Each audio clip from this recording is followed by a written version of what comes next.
Hi, my name is Christina Finch, and I'm going to give a brief report on a grief support group that was held on April 11th from 6:30 to 8 p.m. The location was at a Ronald McDonald House, which is a local housing organization that homes families who have children who are in the local children's hospital. And we hold a conference room there for the adults. And then we also have a separate room which we have set up for the children. And it's a little bit more relaxed, a little bit more age appropriate, whereas the adults is a more formal setting. In this particular group, we had a co-leader, which was a chaplaincy and myself, and I ran the group as a child life specialist, with my role being to facilitate the children's portion of the group. Just a kind of brief synopsis of what the group is for. We service families and siblings who have lost children at the local children's hospital, and there's no specified time range. We do have age restrictions for the siblings for ages 6 and up, just because that's when their process of grief really starts to become a little bit more understood. However, in this group in particular, we were anticipating a couple of kiddos to show up, but unfortunately they were unable to attend due to scheduling needs. So we had a co-leader and myself. We had one adult who has been present for multiple meetings and is in a longer process of grief, and then we had 2 new parents actually attend to this grief. So not a big turnout, but I was still able to co-lead with the other chaplain that was present, and we began off with a simple round with the group, so kind of setting the tone to opening and sharing experiences, setting the rules for the group, so making sure that we discuss confidentiality and HIPAA agreements and that everything that we share is confidential, and reiterating our mission and vision of the group in itself, which is really just to teach effective coping mechanisms and give them supportive tools, and then just allow a safe place for them to be able to communicate and provide support and shared experiences. So the rounds went very effective. Everybody was communicating openly and providing appropriate supports. After the amount of rounds, we kind of then had the groups almost form like a dyad, since it was just a couple and then a separate mom, to kind of communicate what they really wanted out of the group, since there was a new family there, just to kind of share their stories and what their goals were. This really allowed a lot of open communication, a lot of positive tone setting, a lot of encouragement, since you had a mom who has been involved for a little bit longer, and then some families who were brand new in the process. We also allowed a quiet time for reflection, depending if we asked questions that were a little bit more in-depth or challenging to answer, and then also a time for open share, where they were allowed to kind of just disclose where they were at in their processing, and one mom actually was able to show pictures and shared experiences in that manner. Some of the resources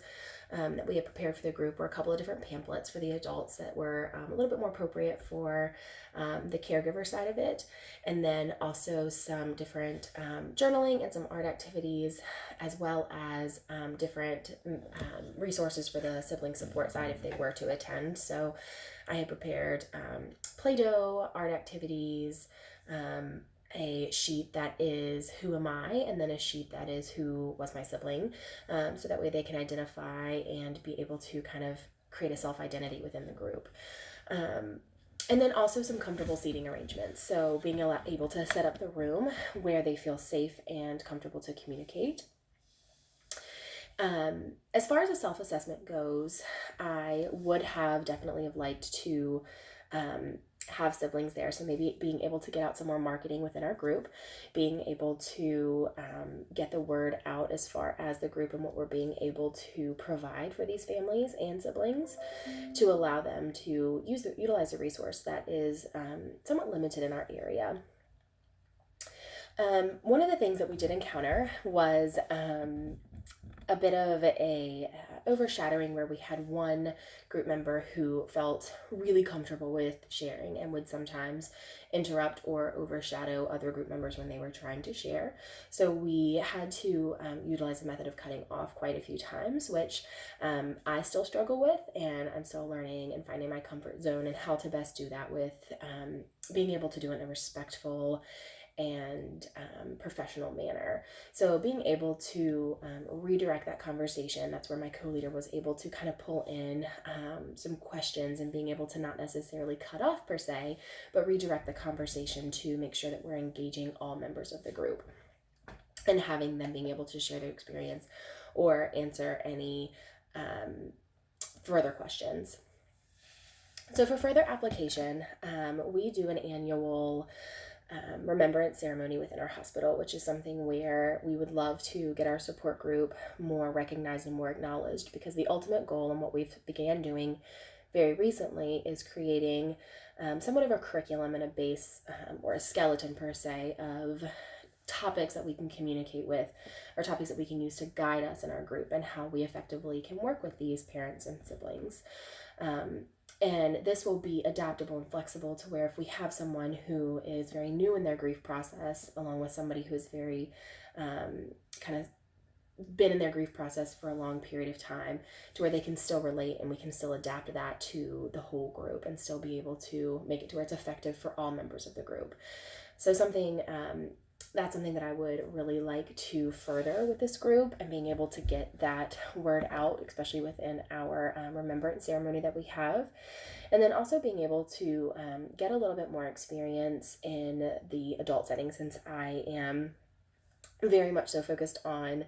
the sibling support portion of it and being able to communicate with child development, language, and being able to kind of assess children.